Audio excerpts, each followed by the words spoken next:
Hello candidates, हम लोग air force phase 2 के लिए चलो बेलगाम सीरीज चला रहे थे, जिसमें मैं आपको 15 दिन के अंदर पूरा क्रैश कोर्स पढ़ाने वाला हूं। मतलब फेज 2 में जितना भी प्रोसीजर कंडक्ट होता है, एसआरटी, जीडी, इंट्रोडक्शन और इसके अलावा जितने भी टास्क होते हैं, डीएफटी वगैरह, मैं आपको 15 डेज में पूरा कंप्लीट कराने वाला हूं, बिल्कुल फ्री में। तो अगर अभी तक आपने इस सीरीज को ज्वाइन नहीं किया तो आप ज्वाइन कर सकते हैं आज ही, फ्री में बिल्कुल सीरीज है। और जिसका भी फेस 1 क्लियर हो गया, आप उसको ये वीडियो शेयर करके उसको भी बता सकते हैं चलो बेलगाम सीरीज के बारे में। तो हम लोगों ने 1 से 40 तक क्वेश्चन डिस्कस कर लिए थे। 41 नंबर एसआरटी पे आते हैं। मैं आपको बता दूं, जितना भी क्वेश्चन मैं आपको बाइलिंगुअल बताने जा रहा हूं, हिंदी और इंग्लिश बोथ, तो कोई आपको दिक्कत होनी नहीं चाहिए। स्टार्ट करते हैं बिना किसी देरी के क्वेश्चन नंबर 41। देखिए क्वेश्चन नंबर 41 कह रहा है when you pass by a dead body. आप एक डेड बॉडी के बगल से गुजरते हैं, ठीक है। डेड बॉडी मतलब कोई, मान लीजिए कोई खत्म हो गया, मर गया है, वहां से आप बगल से गुजर रहे हैं, तो आपका रिएक्शन क्या होगा? यू फील लाइक क्राइंग, आपको रोना आ जाएगा। And keep thinking about it rest of the day, और बाकी आप पूरे दिन बस उसी डेड बॉडी के बारे में सोचते रहेंगे। सेकंड ऑप्शन कह रहा है ज्वाइन हैंड्स इन प्रेयर, ठीक है। जब आप प्रेयर करेंगे, प्रार्थना करेंगे, तब आप उसके बारे में सोचेंगे या आप उसके लिए प्रे करेंगे। सेकंड ऑप्शन ये कह रहा है। थर्ड ऑप्शन में आते हैं don't fear death so remain unperturbed, ठीक है। आपको डेथ से बिल्कुल भी डर नहीं लगता है तो आप बिल्कुल बेफिक्र रहेंगे। मतलब आपको डेथ से बिल्कुल भी डर नहीं लगता, मौत से बिल्कुल भी डर नहीं लगता, इस वजह से आपको बेफिक्र रहेंगे, कोई भी आपको नई दिक्कत परेशानी होने वाली। फोर्थ ऑप्शन कह रहा है get captured by the memory of a recent death in your family.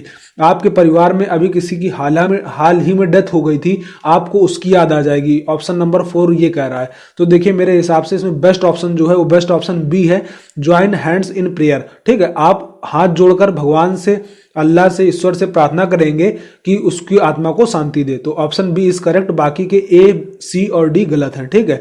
आते हैं नेक्स्ट ऑप्शन में। When communicating information on an important company policy change what sort of medium would you choose, ठीक है। यहाँ पर कहा गया कि मतलब आपको कम्युनिकेट करना है। कम्युनिकेट का मतलब यहाँ पर वार्तालाप करना है। कुछ कंपनी की पॉलिसी में चेंज हुआ है, इंपॉर्टेंट चेंज हुआ है, कुछ आपको उसकी इंफॉर्मेशन जो है आपको बतानी है। आप किस तरीके से बताएंगे? आप रिटन कम्युनिकेशन करेंगे, मतलब पूरा लिखकर ही आपको पूरा मतलब कम्युनिकेट करेंगे, अपनी बात पहुंचाएंगे। ओरल कम्युनिकेशन, आप अपनी बात जो है पूरा पूरा ओरली आप समझा देंगे कि ऐसा ऐसा कंपनी में बदलाव हुआ है, ठीक है। Written communication followed by oral communication, कि आप पहले उसको लिखेंगे और लिखने के बाद उसको समझाएंगे। और ऑप्शन डी कह रहा है oral communication followed by written communication, पहले आप उसको ओरल कम्युनिकेशन करेंगे, बाद में उसको आप रिटन में अच्छे ढंग से समझाएंगे। तो ऑप्शन डी बिल्कुल करेक्ट आंसर है। पहले आप उसको ओरली समझा देंगे, उसके बाद आप उसको रिटन में भी समझा देंगे। तो ऑप्शन डी इज करेक्ट। आते हैं नेक्स्ट क्वेश्चन नंबर 43 में। An angry customer want to meet the senior manager for grievance reporting. What will you do? एक एंग्री कस्टमर है, एक गुस्सा में, मतलब एक कस्टमर है वो काफी गुस्सैल है, गुस्से में है। want to meet the senior manager, वो मिलना चाहता है आपके मैनेजर से, वो भी जो सीनियर मैनेजर है, और शिकायत करना चाहता है फॉर ग्रीवेंस, ठीक है। शिकायत करना चाहता है, मिलना चाहता है आपके मैनेजर से। आपका क्या रिएक्शन होगा? टॉक टू हिम योरसेल्फ, आप उससे बात करेंगे, जो कस्टमर है आप उससे खुद बात करेंगे, या be patient and try to cool down, उसको शांत करने की कोशिश करेंगे। ऑप्शन सी कह रहा है try to remove his inconvenience by consulting seniors, ठीक है। उसकी जो इनकन्वीनियंस है, मतलब जो उसकी दिक्कतें हैं, आप उसको रिमूव करने की कोशिश करेंगे अपने सीनियर से बात करके, ठीक है। Tell him it is not easy to meet the senior manager, कि आप उससे कह देंगे कि सीनियर मैनेजर से मिलना इतना आसान नहीं है, आप नहीं मिल सकते सीनियर मैनेजर से। तो ये भी ऑप्शन इनकरेक्ट है। बात करें करेक्ट ऑप्शन की, तो करेक्ट ऑप्शन इसमें बी है, be patient and try to cool him down, ठीक है। कूल हिम डाउन, आप उससे कहेंगे शांत रहने की कोशिश करेंगे, क्योंकि अगर वो पहले शांत हो जाएगा तो बाद में आगे बात को समझ पाएगा, क्योंकि गुस्से में इंसान को बात उतनी समझ में नहीं आती। तो ऑप्शन बी करेक्ट है, be patient and try to cool him down, उसको शांत करने की पहले आप कोशिश करेंगे, ठीक है। क्वेश्चन नंबर 44 में आते हैं। यू, आप get upset when other do not behave properly, ठीक है। आप नाराज हो जाते हैं जब आपके साथ लोग अच्छा व्यवहार नहीं करते। पहला ऑप्शन ये कह रहा है, ठीक है। मतलब आपके साथ लोग अच्छा व्यवहार नहीं करेंगे तो आप नाराज हो जाएंगे। इसमें मतलब इस तरीके से कहने का मतलब आप दूसरे तरीके से भी समझ सकते हैं कि क्या आपके दोस्त अगर आपके ग्रुप में मौज ले रहे हैं तो क्या आप नाराज हो जाएंगे। ऑप्शन बी कह रहा है you are least interested about what other are thinking about you, ठीक है। आप उसके बारे में कम इंटरेस्ट लेते हैं कि आपके बारे में लोग क्या सोचते हैं, आप उससे ज्यादा इंटरेस्ट नहीं रखते। ठीक है, कि आपके बारे में कोई कुछ भी सोच रहा है, सोचने दो। ऑप्शन बी ये कह रहा है। ऑप्शन सी कह रहा है you can keep your face smiling even when you are terribly disgusted. Option C कह रहा है कि आप हमेशा, मतलब आपका जो चेहरा स्माइलिंग करता हुआ रहता है, आप चाहे जितने भी मतलब डिसगस्टेड क्यों ना है, आपको कितना भी परेशान ना हो क्यों ना हो, आप हमेशा मतलब इस शर्माते, मतलब हंसते मुस्कुराते रहते हैं। ऑप्शन सी कह रहा है feel that you should not conceal your attitude from other, कि ऑप्शन डी कहना चाहता है कि आपको ऐसा लगता है कि आप कंसील का मतलब होता है छिपाना, कि आप अपना एटीट्यूड दूसरों के सामने नहीं छिपा पाते, कि आपको ऐसा लगता है। तो ऑप्शन डी करेक्ट नहीं है, ऑप्शन डी बिल्कुल इनकरेक्ट है। बात करें करेक्ट ऑप्शन की, तो इसमें आप देख सकते हैं करेक्ट ऑप्शन, इसमें बी या सी थोड़ा सा मतलब करेक्ट ऑप्शन लग रहा है, लेकिन करेक्ट ऑप्शन केवल एक है, वो है सी। ठीक है, you can keep your face smiling even when you are terribly disgusted. जब आप परेशान हो उसके बावजूद भी आपको हमेशा मुस्कुराते रहना चाहिए जिंदगी में। ठीक है, तो ऑप्शन बी बिल्कुल सही है। वही बात करें बी क्यों नहीं सही है, देखिए आपको इंटरेस्ट कभी कभी लेना भी पड़ता है कि आपके बारे में लोग सोच रहे हैं। आप हमेशा ये नहीं कह सकते you are less interested what other things about you. ठीक है, हाँ आप उसमें इंटरेस्ट ना लीजिए, लेकिन उतना बी परफेक्ट आंसर नहीं है जितना सी परफेक्ट है। ठीक है, तो सी परफेक्ट आंसर है। 45 नंबर क्वेश्चन में आते हैं। वाइल ट्रैवलिंग इन ट्रेन, जब आप ट्रेन से यात्रा कर रहे थे, यू ऑब्जर्व, आपने देखा सम कॉलेज स्टूडेंट, कुछ कॉलेज के स्टूडेंट है, पुलिंग द अलार्म चेन, उन्होंने अलार्म चेन को घसीट दिया है, simply to get down at their desired point. ठीक है, वो अपने मतलब जिस जगह उनको उतरना था उस जगह उतरने के लिए उन्होंने चेन पुलिंग कर दी है। यू वुड, आप क्या करेंगे, with the help of some passenger check them from doing so, दूसरे जो यात्री मतलब बैठे हुए हैं ट्रेन में, आप उनकी मदद से उनको ये करने से रोकेंगे। Let them pull the chain but check them from detraining. ठीक है, कि आप जो है उनको चेन पुलिंग करने देंगे, लेकिन आप उनको रेलगाड़ी से उतरने से मना करेंगे, कि आप उनको रेलगाड़ी से उतरने नहीं देंगे। ऑप्शन बी ये कह रहा है। ऑप्शन सी कह रहा है inform the guard of the train as soon as it stops, जैसे ही ट्रेन रुकेगी आप तुरंत ही गार्ड को इन्फॉर्म करेंगी। ऑप्शन सी कहना चाह रहा है। ऑप्शन डी कह रहा है keep quiet and do nothing, आप एकदम शांति से बैठे रहेंगे और कुछ नहीं करेंगे। ऑप्शन डी ये कहना चाह रहा है। तो देख सकते हैं स्वाभाविक सी बात है कि आप देखिए वहां पर अगर आप गार्ड के पास जाएंगे तो ऐसा नहीं हो सकता कि ट्रेन शायद फिर से चल दे, तो इस वजह से ऑप्शन सी उतना सही नहीं है। ऑप्शन ए बिल्कुल करेक्ट है कि आप तुरंत दूसरे पैसेंजर की हेल्प लेंगे और उनको ऐसा करने से रोकेंगे। तो option A is correct answer. ठीक है, ऑप्शन बी क्यों नहीं हो सकता करेक्ट, क्योंकि देखिए आप उनको चेन घसीटने दें और बाद में कह दें नहीं रेलगाड़ी से नहीं उतरना, तो ये तो कोई तथ्य ही बात ही नहीं बनती। आपने उनको चेन पुलिंग क्यों करने दे रहे हैं। और 45 का डी बिल्कुल नहीं हो सकता, क्योंकि आपके सामने अगर कुछ गलत हो रहा आप फिर भी शांत बैठे और कुछ ना बोले तो भी एक गलत बात है। ठीक है, 45 का डी भी नहीं हो सकता। बी जो है वो करेक्ट आंसर है, सॉरी ए करेक्ट आंसर है कि आप दूसरे पैसेंजर्स के साथ वो ऐसा करने से उनको मना करेंगे। You are driving your car, आप अपनी कार चला रहे हैं ऑन द रोड, रास्ते पर। ठीक है, when you hit against a fruit vendor, रास्ते में एक फल वाला ठेला लगाए हुए था, यू आपने उसको क्या किया, मतलब हिट कर दिया। हिट का मतलब आपने उसको ठोक दिया है। अब आप क्या करेंगे, you escape from the side by driving away. ठीक है, आप उस जगह से भाग जाएंगे। एस्केप का मतलब भाग जाना, वो जहां पर आपने मतलब हिट कर दिया, एक्सीडेंट कर दिया है फ्रूट वेंडर वाले की, मतलब आपने ठेले को जो ठोक दिया है, अब आप क्या करेंगे, वहां से भाग जाएंगे। अब्यूज द फ्रूट वेंडर, या जो फल वाला ठेला, जो फल का ठेला लगा है, आप उसको अब्यूज करेंगे, गाली देंगे कि उसने अपना जो कार्ट है, जो अपनी जो गाड़ी है फ्रूट वाली, ठीक है, जो ठेलिया जिसको हम लोग बोलते हैं शुद्ध भाषा में, तो उसको ठेलिया को आप मतलब कहेंगे कि रास्ते में क्यों लगा दिया, और इस तरीके से आप गाली गलौज करेंगे उससे। या you pay the fruit vendor for the damage to done him. ठीक है, कि आप जो है क्या करेंगे, फ्रूट वेंडर जो है जो फल लगाए हुए हैं, आप उसको पैसे देंगे, जितना भी नुकसान उसके ठेलिए का हुआ है, जितना उसके फल वगैरह का नुकसान हुआ है, आप उसको पे करेंगे उस चीज का। ऑप्शन डी कहने वाला चाहता है you insist that it was not your fault, आप उससे आग्रह करेंगे कि नहीं ये मेरी गलती नहीं, आपने रोड में गाड़ी खड़ी कर रखी या आपने फल का ठेला रोड में लगा रखा है, आप इस तरीके से करेंगे। तो देखिए आप स्वाभाविक सी बात है, वो फल वाला गरीब है, अमीर नहीं इतना, तो उसको आप क्या करेंगे, आप उसको जितना भी डैमेज, जितना भी नुकसान हुआ है, आप उसको कम से कम उतना पैसा आपको देना चाहिए। ठीक है, पे करना चाहिए। तो ऑप्शन सी जो है वो करेक्ट आंसर है। क्वेश्चन नंबर 47 में आते हैं। फ्रेंडशिप टू यू, आपसे दोस्ती करना क्या है, एक कंडीशनल रिलेशनशिप है, मतलब एक किसी कंडीशन के चक्कर में आपसे दोस्ती की जाएगी, मतलब उसमें मतलब कोई स्वार्थ हो। देखिए अगर कंडीशन है तो कंडीशन में स्वाभाविक सी बात है कि उसमें एक स्वार्थ नजर आ रहा होगा। ठीक है, कि मैंने इस कंडीशन की वजह से उससे दोस्ती कर रखी है, शायद आपका दोस्त जो है वो आपसे ज्यादा पैसे खर्चा करता है या आपके ऊपर ज्यादा मतलब पैसे खर्चा करता है, तो ये कंडीशन हो गई कि इस कंडीशन की वजह से मैं दोस्ती करे हुआ हूं, नहीं तो मेरा उससे कोई दोस्ती नहीं है। तो ये ऑप्शन तो बिल्कुल नहीं हो सकता। एंड इमोशनल लैंग्वेज, कि आपके अपने दोस्त की जो बोलने का तरीका है आपको वो बड़ा प्यारा लगता है, इस वजह से आप अपने दोस्त से फ्रेंडशिप किए हुए हैं, तो ये भी नहीं हो सकता है कि आप किसी से लैंग्वेज, किसी के बोलने का तरीके से आप दोस्ती कर लें। आप दोस्ती को एक बोझ की तरीके समझते हैं, एक बर्डन समझते हैं, ये भी नहीं हो सकता।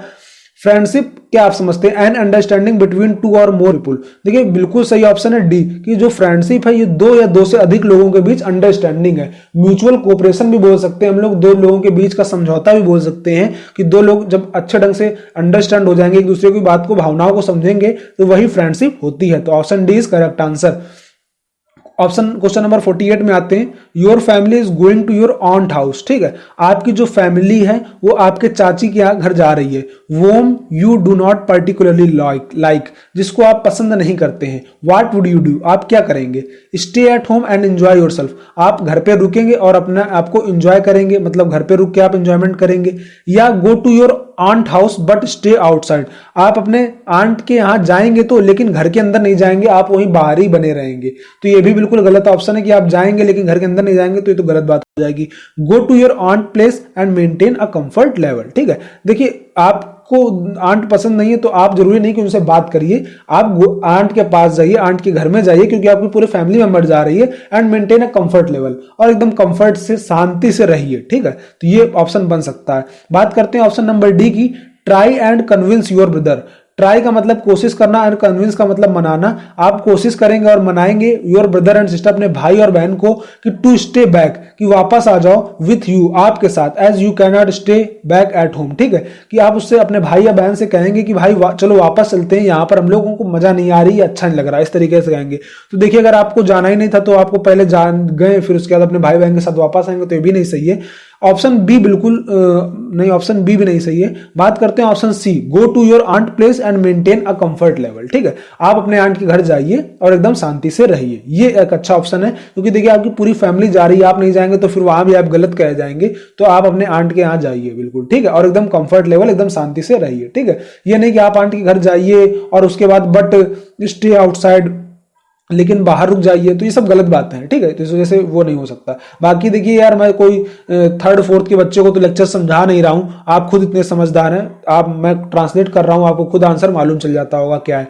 When someone demands something undesirable, जब आपसे कोई जो है डिमांड करे अनडिजायरेबल, अनडिजायरेबल मतलब जो चीज उचित ना हो, अनुचित चीज की आपसे अगर कोई डिमांड कर रहा है। देखिए जैसे मतलब आपका दोस्त है, मैं आपको एग्जांपल देख सकता हूं, आपको फ्रेंड्स का कोई दोस्त, ठीक है, अब उनमें से कुछ आपके फ्रेंड के फ्रेंड है, मतलब दोस्त के दोस्त हैं, वो मान लीजिए कुछ अनडिजायरेबल चीज जो अनुचित है उसकी डिमांड कर रहे हैं। ठीक है, मतलब आप लोग पार्टी कर रहे हैं, अब वो कह रहे हैं कि चलो यार बियर मंगाते हैं या कुछ जितना भी अल्कोहलिक चीज है मान लीजिए, या सिगरेट वगैरह मंगाते हैं, उस तरीके से अनडिजायरेबल चीज हो गई जिसकी वो डिमांड कर रहे हैं, मांग कर रहे हैं, आप क्या करेंगे?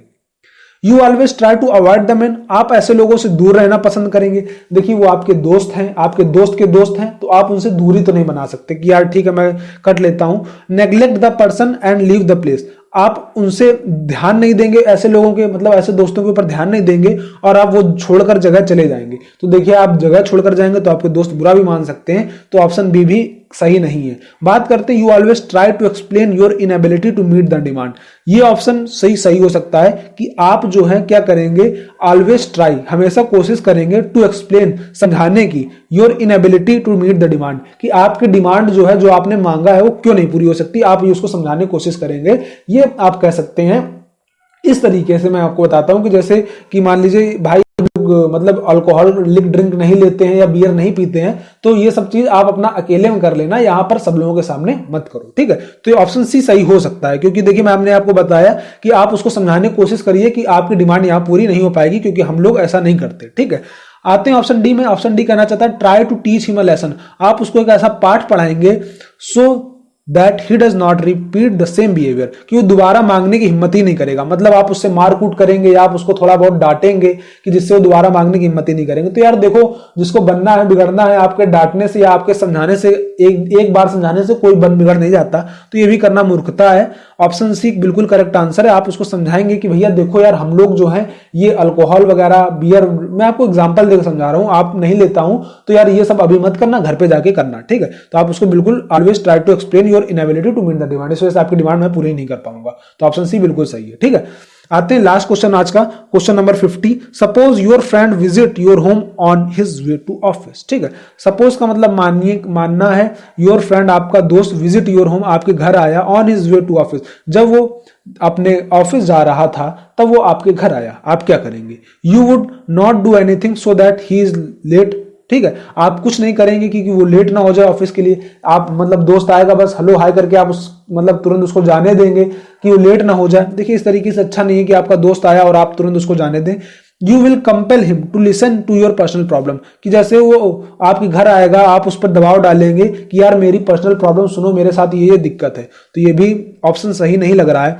आते हैं नेक्स्ट ऑप्शन में, you will request him to have some refreshment, ठीक है, कि आप उससे कहेंगे यार चलो थोड़ा बहुत नाश्ता कर लो, आओ बैठो खा पी लो, कि यार खाने पीने का आप कह सकते हैं, ये थोड़ा ऑप्शन सही हो सकता है। ऑप्शन नंबर डी में आते हैं, you would ask him to spend at least 15 minute with you, ठीक है। अब आपका दोस्त आया है तो आपका दोस्त जो है वो आपसे कहेगा कम से कम 15 मिनट तो चलो रुक लो यार, थोड़ी देर ठहर लो, ठीक है। अब आपका दोस्त आया तो आप उससे नाश्ता करने के लिए नहीं कहेंगे, ठीक है। आपका मान लीजिए कोई दोस्त एयरफोर्स में है, आपसे मिलने के लिए आया, तो वो बात अलग की है कि आप पार्टी मांग लें या वो दूसरी बात है, लेकिन यहाँ पर आप देख सकते हैं ये उससे खैर कंपेयर नहीं कराया जा सकता, क्योंकि देखा जा रहा है कि वो ऑफिस जा रहा है, ठीक है। तो ऑफिस जा रहा है तो नाश्ता वगैरह करके घर से आया होगा, तो आप उससे ये नहीं कहेंगे कि चलो यार थोड़ा बहुत रिफ्रेशमेंट ले लो, थोड़ा बहुत नाश्ता वगैरह कर लो। आप उससे ये कह सकते हैं यार चलो आज 15 मिनट मेरे साथ बैठ लो।